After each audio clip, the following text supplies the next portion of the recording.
Bonjour à tous et félicitations. Si vous êtes en vie, un nouveau journal de vlog, ça faisait à nouveau un petit moment. Et je vais commencer directement par les trucs que j'ai vus récemment. Et sachez qu'il y a peu de pépites, voire pas du tout. J'ai eu que des déceptions, plus ou moins intenses. Alors déjà No One Will Save You, qui me hypait pas mal. Et que j'ai trouvé très beau dans la forme. Mais dans le ton, ça m'a assez vite laissé sur le bas-côté. Et la conclusion... Alors, je vais pas spoiler quoi, mais la conclusion, là je me suis dit non, c'est n'importe quoi. Donc bon, voilà, donc déception pour moi parce que je sais pas, le pitch je le sentais trop bien et en fait, trop pas en fait. Qu'est-ce que j'ai vu d'autre? J'ai vu Les Ombres persanes. Alors ça par contre j'ai beaucoup aimé. C'était un film que j'avais repéré sur les recommandations de Merej.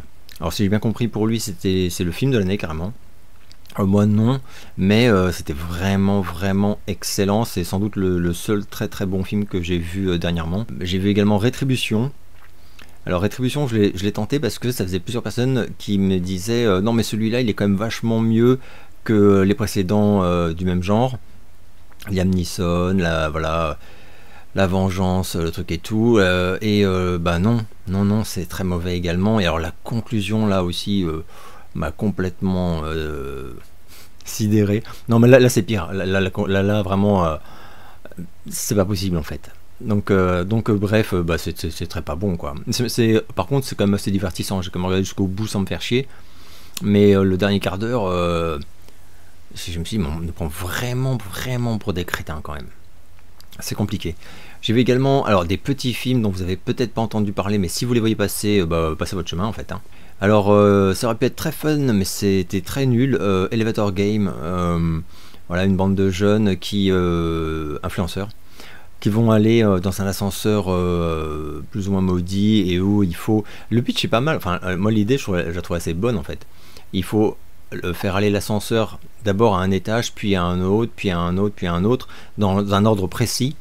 Et ensuite prononcer une phrase machin et soi-disant on risque de mourir, enfin voilà tout un truc avec une légende urbaine de sorcière, enfin ça fait un peu Candyman, sauf que le ton est très teenage movie fun rigolo, donc ça fait pas peur du tout. Et alors en plus c'est filmé de façon légère en fait, donc voilà, donc c'est vraiment ce n'est pas, c'est impossible de le prendre au sérieux quoi, voilà. Donc bref, Natty Nox, je sais même plus ce que c'était tellement c'était nul à chier, mais voilà, évitez-le.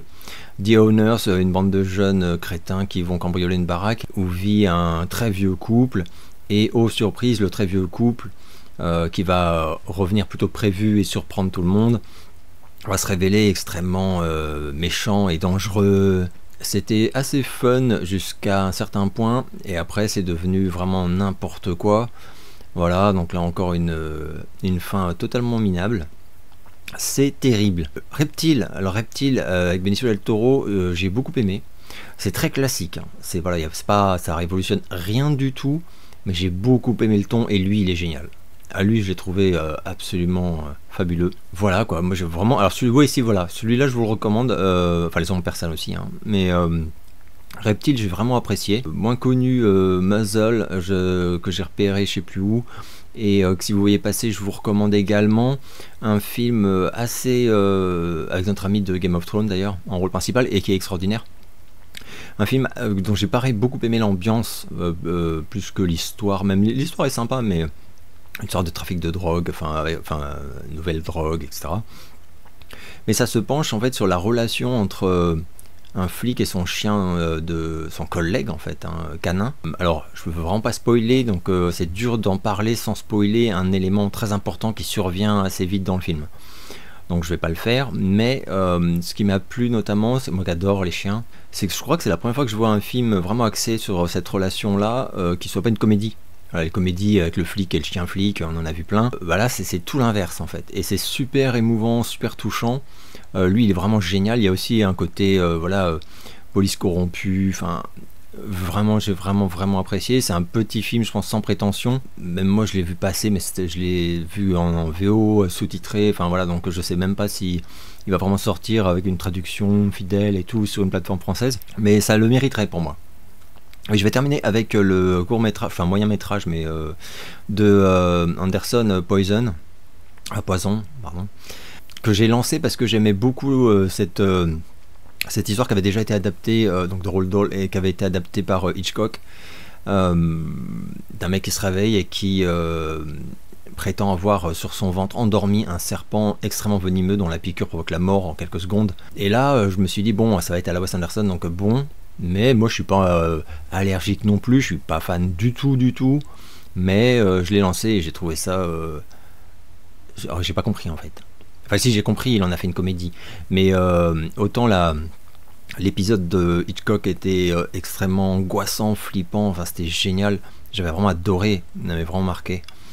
Autant là, bon bah, si on est sensible à cet humour, bah on se marre quoi. Et sinon, bah, on reste un peu dubitatif. Et alors c'est très joli, hein, comme toujours avec Wes Anderson, hein, c'est très beau, les images sont très belles.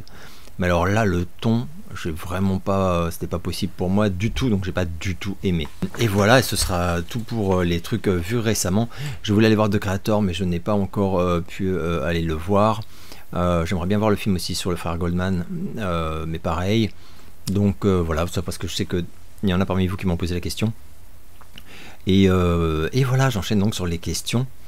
Comment fais-tu avec toutes tes passions pour lire, écouter et visionner autant d'œuvres en plus de ta chaîne et de ton quotidien?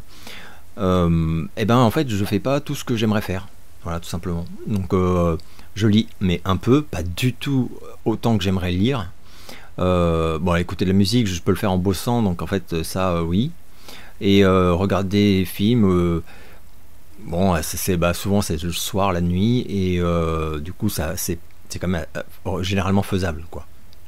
Mais il y a aussi plein d'autres choses que j'aimerais faire, et vraiment il y a des moments où bah, je peux pas quoi, enfin tout simplement quoi. Donc en fait comment fais-tu? Bah, je ne fais pas en fait, enfin je fais comme je peux, mais c'est pas du tout comme à la hauteur de ce que j'aimerais faire quoi.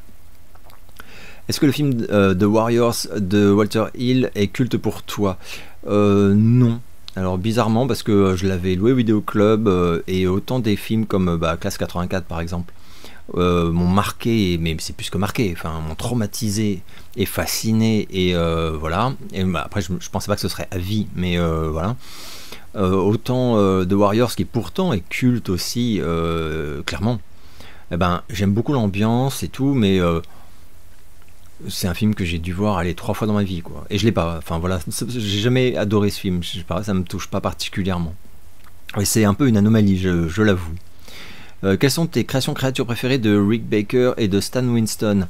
Alors Stan Winston, ça va être très vite vu parce que Predator, Terminator, enfin c'est du génie quoi. Voilà, mais c'est vraiment ça dans son travail qui m'a impacté le plus, hein, un peu comme tout le monde, j'ai envie de dire. Rick Baker, ça va être également là aussi pour moi ce qui reste ses plus grandes performances, c'est-à-dire tout le travail sur le Loup-garou de Londres. Voilà, je rappelle que le loup-garou du Loup-garou de Londres, c'est sans doute celui qui m'a le plus terrifié quoi. Notamment, mais ça j'en avais longuement parlé dans ma vidéo sur le Loup-garou de Londres, sauf erreur. Voilà, toute la scène en plein jour, enfin à la lumière crue pardon, où il est allongé par terre sur le dos et où il s'étire et tout en gémissant, enfin c'était atroce, mais surtout on n'avait jamais vu de métamorphose comme ça quoi, aussi crue quoi, enfin, c'était extraordinaire. Et son travail sur Thriller aussi, évidemment, là le chat-garou, comme j'aime bien dire, de Michael. Là, pour moi, c'est pareil, c'est extrêmement beau et impactant. Enfin, c'était voilà, un Rick Baker, hein, vraiment un génie de ouf. Penses-tu qu'il faudrait faire un dossier sur Michael Jackson contre Spielberg, passant de E.T. Storybook à Hook jusqu'à DreamWorks? Non, mais j'en ai déjà vaguement parlé, mais je pense que Spielberg il s'est un peu pas moqué, mais voilà, il a parlé sans trop réfléchir à Michael, et que il lui a fait un peu rêvasser des trucs, enfin donc voilà, pour moi il n'y a pas grand chose à en dire, parce que il y a aussi le fait que, comme je l'ai déjà dit, les fantasmes de Michael concernant une potentielle carrière dans le cinéma, ou même faire des affaires dans le cinéma, etc., pour moi là il se leurrait complètement, enfin, non, c'était pas possible. Et c'est pas grave, parce que genre, il dominait tellement ailleurs que bon. Que penses-tu de Jared Leto, l'homme, l'acteur, le chanteur? Jared Leto, alors l'homme, j'ai eu beaucoup de mal à se cerner. Quand on voit les interviews, tout ça, il a l'air tellement fou. Mais alors j'aime bien, moi j'aime bien les gens un peu lunaires, barrés, tout ça. même ses looks et tout en interview, il me fait souvent rire, mais j'aime beaucoup, je trouve ça très... Le mec est intéressant, quoi. Voilà, quoi. Après, je suis pas un fan de Jared Leto, donc je regarde pas toutes ses interviews, je suis pas tout ce qu'il fait dans sa carrière. Donc voilà, mais le peu que j'en vois, vraiment, il me plaît bien. En gros, l'homme. L'acteur, j'aime beaucoup. Voilà, je suis allé chercher. Je rappelle que je suis le seul youtubeur qui ait apprécié ce film, Une affaire de détail. Mais vraiment, beaucoup, beaucoup aimé même. Et Jared Leto, je le trouve extraordinaire dedans. Totalement génial. Donc l'acteur j'aime vraiment énormément et les fois où je l'aime pas vraiment, je pense que c'est pas de sa faute en fait. Voilà, c'est plutôt un problème de direction ou de volonté du réal, même dans la tonalité tout ça. Et le chanteur j'aime beaucoup. Je suis pas fan de son groupe, même si au début surtout j'écoutais les albums. Après c'est bien quoi, c'est-à-dire que j'entends que c'est très bien, il est très doué, mais vraiment, hein, même en tant que vocaliste, hein, mais enfin, c'est un mec qui est très complet, quoi, clairement. N'y a-t-il pas un problème quand Spielberg est producteur ou réalisateur des suites remake Jurassic World, West Side Story, Indiana Jones et le Cadran? Je n'espère pas le même sort pour le nouveau La Couleur Pourpre. Pour moi, Spielberg, on l'a un peu perdu. Je comprends pas ses choix, je comprends pas... tu vois, les trucs que tu cites, West Side Story, je suis même pas allé le voir, quoi. Mais j'ai aucune envie de le voir, aucune. Indiana Jones, bah, comme je vous l'ai dit, j'ai craqué au bout d'une heure et demie, j'ai arrêté le supplice. Jurassic World, bon, je comprends plus vraiment ce qu'il fait. Je comprends plus vraiment ses envies. Enfin, là, si je dis pas de conneries, il y a un remake de Bullet ou je sais plus quoi. Mais qu'est-ce qu'il fait, quoi? Qu'est-ce qu'il fait? Donc bon, voilà, je ne sais pas. Pour moi, la carrière de Spielberg en tant que grand réal qui impacte voilà, son époque, etc. Bon, clairement, c'est un peu fini. Après, je pense qu'il a sans doute encore, il va nous faire encore quelques très très bons films, je pense, mais voilà, ces centres d'intérêt, je les comprends vraiment plus du tout. Quelle question veux-tu que l'on te pose que personne ne t'a encore posé? Non, il y en a, et en fait, il n'y en a pas parce que j'ai pas de questions que j'aimerais qu'on me pose. C'est pas un truc où je me dis pourquoi on me demande pas. Mais par contre c'est une super question, mais je n'ai pas j'ai pas de réponse à donner, voilà, de quelque chose où j'aurais aimé qu'on me le demande, qu'on me la pose. J'aimerais bien connaître ton monde musical, car de Sardou au heavy metal j'ai du mal à suivre. Est-ce que tu pourrais me citer quelques albums incontournables pour toi, pour te décrire musicalement? Bah moi en fait, si vous me suivez depuis un petit moment, vous savez que j'ai des goûts très variés. Donc moi, Sardou, c'est ce que j'écoutais vraiment quand j'avais 8-9 ans, quoi. Donc maintenant j'assume, mais j'assume, il y a des choses que j'aime bien, mais c'est pas, voilà, je peux pas dire que je suis fan, enfin, j'écoute jamais, enfin, voilà. Le heavy metal, c'est pareil, en fait, j'ai énormément écouté dans les années 80, enfin, mais c'est un truc que j'écoute plus vraiment aujourd'hui, à part des vieux trucs, enfin, que j'ai aimé ado. Et sinon, Prince, Michael, tout ça, Duran Duran, Depeche Mode, Nine Inch Nails, Marilyn Manson. Et il y a tellement de trucs que j'écoute et que j'aime. Enfin, en fait, plus je vais t'en dire, plus tu vas être perdu. Enfin, plus tu vas te dire, je n'arrive pas à cerner cet individu. Donc voilà. Que penses-tu de la filmographie de Michael Mann? Quelle est ton œuvre favorite? Alors Hit, hein, je pense que c'est certain. Michael Mann, enfin je dis c'est certain, mais pas de très loin. C'est un mec que j'adore. Quand même Miami Vice, la série, hein, c'est quand même quelque chose. Peut-être peut-être Miami Vice. Enfin en tout cas, ouais, c'est un mec que j'adore. Certains ont dit que Prince s'était beaucoup inspiré de Jimi Hendrix. Es-tu d'accord avec cette affirmation? Alors non, parce que pour moi Prince il s'est inspiré beaucoup de personnes. C'est un mec qui a énormément innové, enfin de mon point de vue. Et en plus même dès les tout débuts de Prince, on est beaucoup trop dans le funk. Voilà, enfin, c'est pas un truc que Jimi Hendrix pratiquait. Enfin, et même le jeu de guitare de Prince, pour moi, il est pas comparable. Ah non, j'ai jamais compris. Enfin, j'ai jamais compris. Jimi Hendrix, c'est une légende. Donc, je comprenais la tentation de la filiation, quoi. Mais pour moi, pas du tout. En plus, à titre personnel, Jimi Hendrix, je n'ai jamais été fan. Je reconnais le génie, hein. Mais le génie presque de technicien. Enfin voilà, je n'ai pas, voilà, ça s'arrête un peu là pour moi. Penses-tu que John Rambo le film est moins bon ou aussi bon ou meilleur que le premier Rambo? Alors John Rambo, le premier montage, hein, donc la version vraiment hardcore, moi j'adore, je le trouve très très bon, mais pour moi il est à des années-lumière du chef-d'œuvre Rambo, du premier film. Pour mille raisons, mais pour moi il s'est passé un truc un peu miraculeux avec ce film, Rambo. Qui est tellement émouvant, tellement prenant, enfin tellement dur et triste, et John Rambo c'est autre chose, c'est vraiment autre chose, et c'est pas du tout, enfin pour moi c'est pas du tout au niveau de Rambo, qui pour moi est un des meilleurs films que j'ai vu de ma vie, voilà, carrément. Après c'est par rapport à mes goûts subjectifs, mais Stallone a déclaré qu'un Cliffhanger 2 était en préparation. Est-ce que ça te hype? Non, ça m'inquiète. J'ai adoré Cliffhanger pour ce que c'est, mais j'ai adoré à l'époque. Je me souviens, je suis allé voir au ciné, je l'ai adoré. Et à chaque fois que je l'ai revu quand même pas mal de fois. C'est toujours le même plaisir. Donc c'est un peu un film culte pour moi.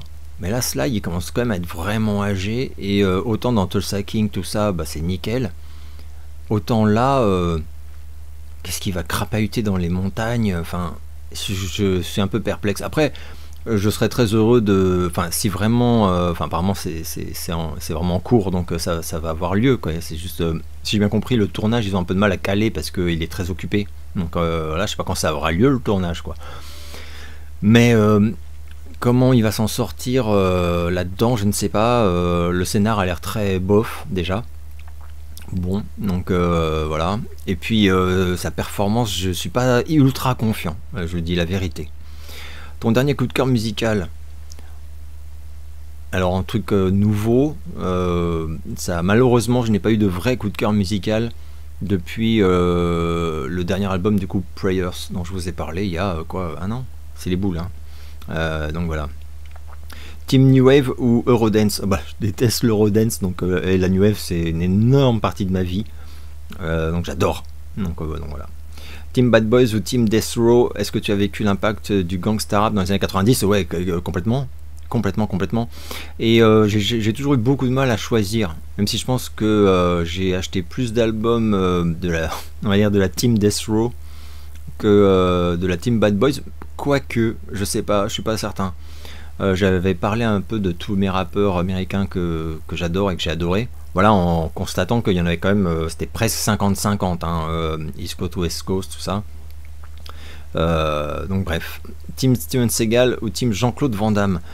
Waouh, alors c'est deux acteurs que j'aime pas du tout, que j'aime pas du tout. Si, voilà, j'ai beaucoup d'affection pour Jean-Claude Van Damme, mais pour moi c'est pas un acteur, quoi. Alors vraiment pas, quoi. C'est pas joué du tout, quoi. Alors c'est pas grave, mais je réalise que autant Steven Seagal je le trouve carrément antipathique. Alors j'ai vu 2-3 films dans les années 80 de Seagal. Il y en a même sans doute un ou deux que j'ai bien aimé. Certainement les plus gros succès là. Il y en a, j'ai oublié le nom, mais je vous mettrai l'affiche. Mais sinon, vraiment, ça s'arrête là. Par contre, Van Damme, j'ai quand même pas mal. Ouais, il y a un capital sympathie, quoi. Et puis, il y a comme des trucs que j'ai beaucoup aimé qui sont complètement des plaisirs honteux, quoi. Mais Bloodsport, j'avais adoré. Et puis, il y en a eu quelques autres comme ça que j'ai beaucoup aimé. Maintenant, bon, c'est vraiment pas ma cam, mais du tout. Team Fantomas ou les gendarmes? Fantomas, de très loin, j'aime pas du tout les gendarmes. C'est peut-être même la seule série de films avec De Funès que j'adore pas. Franchement, ça me fait pas rire, je trouve ça vraiment... Enfin, il y a toujours quelques scènes drôles, évidemment, avec toute son équipe de flics, là, complètement con. Mais bon, alors que Fantomas, je les ai vus un milliard de fois, je les adore, c'est à hurler de rire. Le célèbre "je ne te permets pas de me vous voyer", j'en pleurais de rire la première fois. Enfin, donc voilà, Fantomas, sans l'ombre d'un doute. Team Danny Glover ou Richard Gere? Alors Richard Gere, parce que Danny Glover j'aime beaucoup, mais Richard Gere je suis carrément fan. Je suis fanboy, quoi. J'ai vu quasiment tous ses films, enfin c'est même certains, j'en aime énormément et j'en possède en DVD énormément de Richard Gere. C'est un acteur que j'aime beaucoup et en plus je trouve qu'il vieillit très bien et qu'il fait de super choix de films. Je crois que j'avais fait dans un précédent journal de vlog une proposition comme ça de 4-5 films récents avec Richard Gere que j'adore et que je vous recommandais. Mais je sais plus c'est dans quelle vidéo évidemment. Team Joe Pesci ou Danny DeVito, Danny DeVito parce que là pareil, même si j'aime bien Joe Pesci, Danny DeVito, dans les années 80, il m'a trop émerveillé, il m'a trop fait rire. Enfin, voilà, je me penche et je reparle quand même 2 secondes de Y a-t-il quelqu'un pour tuer ma femme. Si vous n'avez pas vu ce film, débrouillez-vous, mais il faut absolument le voir. C'est la vieille VHS, mais je l'ai aussi en DVD, évidemment. Danny DeVito, génie comique total, enfin, et 1 milliard de comédies des années 80 que j'adore avec DeVito, et même en tant que réal, enfin La Garde des Roses, tout ça, enfin non, c'est vraiment un mec génial. Team Scarface ou Team Carlitos Way, donc c'est l'impasse. Là je vais vraiment chuter de haut, mais en fait toute ma vie j'ai dit l'impasse, et ces 2 dernières années, notamment après avoir fait ma très longue vidéo sur Scarface, en collaboration d'ailleurs avec Rodolphe, et ben en fait en réfléchissant comme ça, je me suis rendu compte que quand même je préfère Scarface. Alors c'est pas bien de le dire, ça fait plus chic de dire qu'on préfère l'impasse, parce que Scarface c'est trop connu, c'est devenu un cliché, et puis en plus voilà, enfin il y a quand même beaucoup de gens qui n'ont rien compris au film et qui c'est un peu comme Rambo, enfin quand juste retenu le truc, c'est violent, c'est un bad boy, alors que le film il raconte tellement autre chose. Mais pour moi Scarface c'est vraiment un chef-d'œuvre absolu. Donc voilà, moi j'assume Scarface. Est-ce que ça te parle de L'amour du risque et MacGyver? Alors décidément je bouge beaucoup, mais alors MacGyver non, je regardais mais sans être, j'ai jamais été vraiment fan, jamais vraiment accroché, vraiment aimé.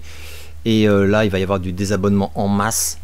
Mais c'est pas grave, voilà, L'amour du risque, pour vous dire à quel point je surkiffe cette série, saison 1, saison 2, sachant que j'ai la 3, 4 et 5 en pirate, puisque en France, donc ils se sont arrêtés aux 2 premières, je ne sais pas pourquoi, et d'ailleurs j'ai vu, je sais plus, c'est ESC je crois, qui ressort là prochainement, le mois prochain je crois, les 2 saisons à nouveau pour L'amour du risque, et c'est tout. Donc je crois qu'il y a un énorme problème de droit, j'imagine, hein, pour les 3 autres saisons suivantes. Mais moi j'adorais ça. C'est un peu comme Magnum, c'est les séries feel good qui sont complètement stupides, mais avec un charme dingue. Enfin, les 2 là ils sont extraordinaires. Enfin, j'adore L'amour du risque. Donc et je m'étais refait les 5 saisons, donc il y a 10 ans, un truc comme ça, avec un plaisir mais inouï. Team They Don't Care About Us ou Team Earth Song, They Don't Care About Us, qui est une de mes chansons préférées de History, et que je trouve très supérieure à Earth Song, même si j'aime beaucoup Earth Song bien sûr, qui est très belle. D'ailleurs dans les 2, enfin Earth Song, il y a vraiment une performance vocale assez incroyable sur la fin, mais They Don't Care About Us, c'est ah putain la puissance de cette chanson, et j'adore le Michael en colère. Je l'ai toujours dit, hein, mais j'adore ça. Je trouve qu'il excellait. Voilà, voilà, c'est vraiment pas la majorité de sa carrière musicale, mais les morceaux où il est un peu en colère, quoi, un peu agressif. Oh la voix, mais là vraiment, tu te dis c'est un des plus grands chanteurs que j'ai entendu de ma vie, quoi. Tellement il te fait passer en fait, il y a un flux, quoi. C'est dingue. Tu ressens vraiment l'énergie. Que penses-tu de Showtime avec Robert De Niro? C'est le truc avec De Niro et Eddie Murphy, si je dis pas de conneries. Là par contre je suis comme Mireille, j'adore ce film, qui a une réputation de méga navet. Alors je l'adore, c'est un peu exagéré, mais je l'aime beaucoup, et je l'ai d'ailleurs. Ça te parle Ozzy Osbourne? C'est une blague. Alors là je suis allé vous chercher, normalement elle est juste ici, la magnifique chauve-souris d'Ozzy Osbourne, et vous comprendrez pourquoi. Voilà, la tête la tête s'arrache. Et c'est un scratch en fait, hein. Mais voilà. Donc en référence aux rumeurs, enfin, elle est absolument somptueuse, et d'ailleurs, je crois qu'elle est devenue assez dure à trouver. Et puis, Ozzy Osbourne, je crois que Ozzy Osbourne, j'ai eu mon vrai coup de cœur, non pas avec Black Sabbath, mais avec No More Tears. Voilà, quand l'album est sorti, il y avait le clip avec la nana qui pleure et qui se noie dans ses larmes. C'était extraordinaire. Et ensuite, À partir de cet album, j'ai quasiment tout acheté d'Ozzy Osbourne et vraiment le nombre de trucs que j'adore, c'est pas possible. Et après, j'ai acheté un best-of de Black Sabbath aussi. Tout le monde là, j'étais ado, jeune adulte. Donc voilà, donc j'aime énormément Ozzy et je suis très triste de tout ce qui lui arrive. Enfin, il a d'énormes problèmes de santé et j'ai vu qu'il espérait faire un ultime concert, mais apparemment ça va pas être possible. Enfin, c'est très compliqué, c'est très triste. Et du coup, il va se concentrer sur un ultime album solo. Mais par exemple, les derniers albums de The Osbourne, je les trouve très bons, vraiment très très bons. C'est un des rares mecs du heavy metal qui, pour moi, continue de délivrer des œuvres de grande qualité. Quelle est la chanson de Ghost que tu peux écouter plusieurs fois sans te lasser? Bah toutes. Non mais franchement toutes. Mais Ghost c'est pas plusieurs fois, c'est 100 fois. Enfin, à une époque j'écoutais vraiment que Ghost, donc je jonglais avec un peu tous les. À l'époque il y avait que 3 albums. Quand j'étais vraiment dans ma phase obsessed. Mais je dirais Your Zero. Your Zero c'est une chanson que je peux écouter 50 fois d'affilée, mais en mode repeat, mais sans aucune douleur. Ah, perso, Witch Image et Spillways. Ouais, bah pareil. Je peux aussi, ça marche aussi. Mais non, mais il y en a. Moi, franchement, les chansons de Ghost que j'aime pas, il y en a peut-être 2 dans toute la disco. Et quand je dis que j'aime pas, c'est vraiment si je les aime en fait, mais moins que les autres. As-tu vu le film documentaire sur Bukowski de John Delahagan? Non, je ne l'ai pas vu. J'en ai entendu parler en bien, mais je ne l'ai pas vu et en plus ça m'intéresserait de le voir. Connais-tu le groupe de Doom Ghost Metal Typo Negative? Bien sûr, je connais le groupe. J'ai 2 albums de Typo. Je vous mettrai les covers pour ceux qui connaissent. Et d'ailleurs, à la mort du chanteur, j'étais super choqué. Et voilà, avec cette voix incroyable, Monsieur Steele. As-tu vu le film Streets of Fire et qu'as-tu pensé de la BO? J'avais vu, je l'ai même revu, je crois, il y a 5-6 ans.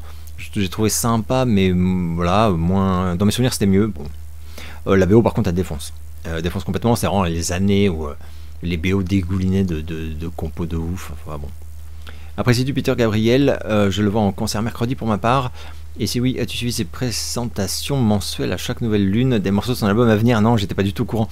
Je suis pas fan de Peter Gabriel. J'ai beaucoup de respect pour lui. Je connais surtout les tubes, voilà, Sledgehammer, etc. Donc voilà. Mais par contre, non, d'un point de vue artistique, j'avoue que je suis pas fan. Mon père était fan de Peter Gabriel. Mais moi, non. Connais-tu le film Road Games de Richard Franklin avec Stacy Keach et Jamie Lee Curtis de 1981? Ouais.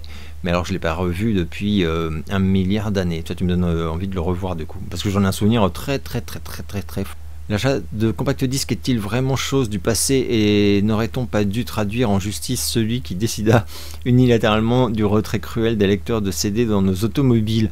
Bah ouais, en fait ça me rappelle, je sais plus c'était quand, je suis dans une voiture et j'avais des CD sur moi et j'ai dit on va écouter ça et je me suis retrouvé devant le truc, je me suis dit non. Ah merde, je veux bien son adresse au mec qui a validé le retrait définitif des lecteurs de CD, même si honnêtement bah je comprends quoi. Voilà, les gens ils rentrent, ils ont leur smartphone, ça détecte automatiquement, ils se foutent sur Spotify, je sais pas quoi machin et tout.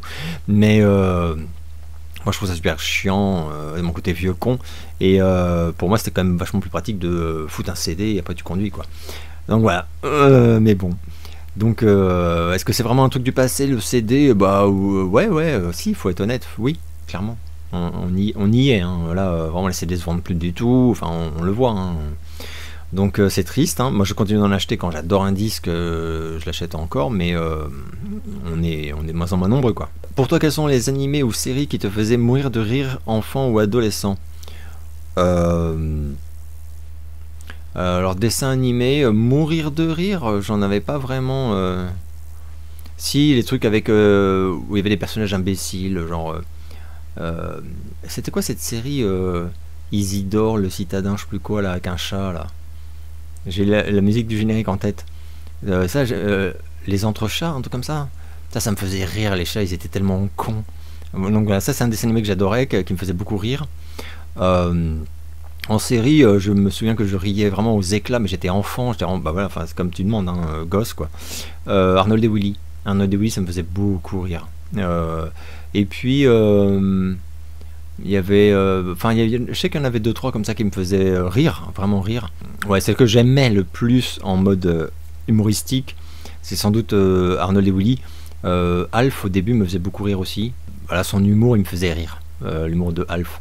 Est-ce que tu as aimé ce qu'on a appelé la nouvelle scène française dans le début des années 90 et notamment Miossec et Mano Solo? Pas du tout, du tout. C'était tout ce que j'aimais pas du tout. Du tout, du tout. Voilà, moi... ah non, non, j'aimais pas du... Alors en plus, Mano Solo, j'avais un petit souci, c'est que j'entendais des anecdotes à son sujet au privé et... de sources très variées en fait, mais de gens en contact avec lui, et ça m'a rendu le personnage très antipathique et faux, enfin sur l'imagerie. C'est un peu comme Renault, c'est-à-dire que bah, après ça n'enlève rien au talent, hein, mais c'est-à-dire que tu fais semblant d'être quelque chose, enfin quelqu'un pour ta carrière, pour ton image et tout, mais en réalité tu n'es pas du tout cette personne. Et là, ça pose un peu, enfin moi ça me posait un peu problème. Donc je préférais les gens à Bachung, les gens comme ça, tout. Donc voilà. Que penses-tu du projet live action des Mystérieuses Cités d'Or? J'ai jamais été fan des Mystérieuses Cités d'Or. J'ai jamais regardé vraiment, même carrément. Donc je connais bien sûr, parce que ça a commencé à passer, j'étais encore enfant, mais jamais, je sais pas, l'univers ça me plaisait pas, ça me parlait pas. Du coup, j'en pense rien. Je serais tenté de dire que ça va être casse-gueule de ouf, mais ça dépend vraiment qui s'occupe de ça en fait. Parce que moi je fais donc partie des gens qui sont très surpris par le résultat de One Piece, quoi. Ou sans être, donc comme je l'ai expliqué, fan du truc, j'ai pas lu de manga, pas vu le dessin animé. Alors depuis j'ai un peu feuilleté le manga et j'ai vu des bouts de dessin animé, mais je maintiens que je trouve que c'est une adaptation très réussie. Je me réjouis d'ailleurs qu'il y ait une saison 2 qui a été validée. Du coup je me dis c'est peut-être faisable, un truc convenable des Mystérieuses Cités d'Or. Après est-ce que ça va plaire, pas, je ne sais pas. Feras-tu une vidéo spéciale Rob Zombie sur ses films? Non, non, parce que je suis pas un grand fan de Rob Zombie réalisateur. Alors il a beaucoup de talent, hein, mais je préfère vraiment le musicien. Moi j'étais un grand fan de Rob Zombie, enfin de White Zombie puis de Rob Zombie, mais je le préfère sur scène qu'à la caméra, même si une fois de plus c'est pas parce qu'il est mauvais, mais c'est parce que je sais pas, je suis pas trop fan de ses films, alors que je devrais, hein, c'est plein de trucs que je kiffe, mais voilà, non, ça me, je sais pas pourquoi. Est-ce que tu as déjà vu Y a-t-il un flic pour sauver la reine? Je l'ai vu un milliard de fois, Y a-t-il un flic pour sauver la reine, mais toute la série, même, hurler de rire. Enfin voilà, ça a un humour très con, mais qui est tellement absurde, en fait, tellement dans l'absurdité que ça me fait hurler de rire, cet humour-là. Tim James Brown ou Marvin Gaye, alors fan d'aucun des deux, mais Marvin Gaye, j'ai envie de dire quand même, pour les mélodies et tout ça. Où étais-tu le jour du suicide de Kurt Cobain? J'étais chez moi, je me suis levé, je me rappelle que je me suis réveillé et que je sais plus comment je l'ai su en fait, mais dès le réveil je l'ai su. Putain, ça m'a vraiment choqué parce qu'en plus c'était vraiment quelques semaines à peine après déjà une tentative de suicide. Enfin, il y avait eu un truc déjà et là vraiment je me suis dit oh putain, c'est pas possible là. Donc après voilà, c'était tellement annoncé, enfin quand tu écoutais les textes de Inutero, tu te disais, puis même quand les anecdotes, on voyait très bien que la célébrité, le succès, la richesse et tout, enfin c'était comme une punition pour lui, enfin qui était déjà dépressif, hein, ça sentait très mauvais, mais je pensais pas que ça irait si vite en fait. Donc ça m'a vraiment à l'époque ça m'a vraiment mis KO quoi. As-tu vu Colors avec Sean Penn? Ouais, j'adore ce film, Colors. Est-ce que ça te parle, Moby et Stevie Wonder? Bah ouais, mais j'en ai déjà parlé. Stevie Wonder j'aime beaucoup plus que Moby. Moby c'est un mec qui est très malin, qui est un bon bidouilleur et tout. Stevie Wonder c'est un génie, enfin pour moi, hein. Donc voilà. Qu'as-tu pensé de la collaboration entre Mylène Farmer et Seal? Je déteste les collaborations de ce genre. Mais alors c'est comme la collaboration de Farmer avec Sting, encore pire. Donc pour moi c'est nul, ça sert à rien. Enfin ça sert à rien. C'est pour montrer qu'elle peut le faire, mais enfin... Oh là non, mais moi je trouve ça vraiment... je suis contre quoi, je suis carrément contre quoi. Seal par contre j'adorais Crazy, là, son premier tube. Team Benicio del Toro ou Antonio Banderas, j'en parlais tout à l'heure.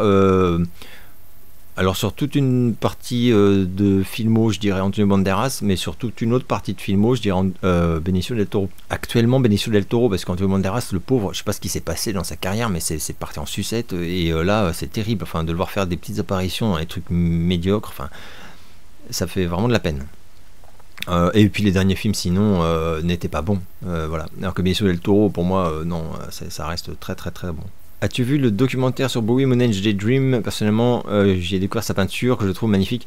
Ouais, bah alors moi la peinture, j'ai découvert à travers ses pochettes d'albums, même carrément à l'époque de One Outside, tout ça.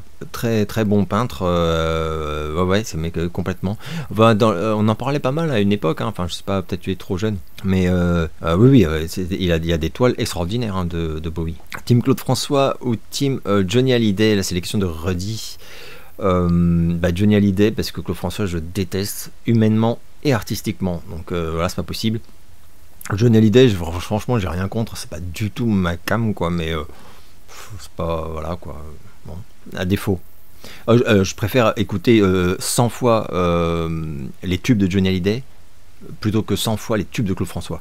Parce que Claude François, ça me donne des envies de meurtre. C'est vraiment tout ce que j'exècre, même la voix nazie. C'est insupportable, nasillarde. Pardon, faut que je termine mon mot.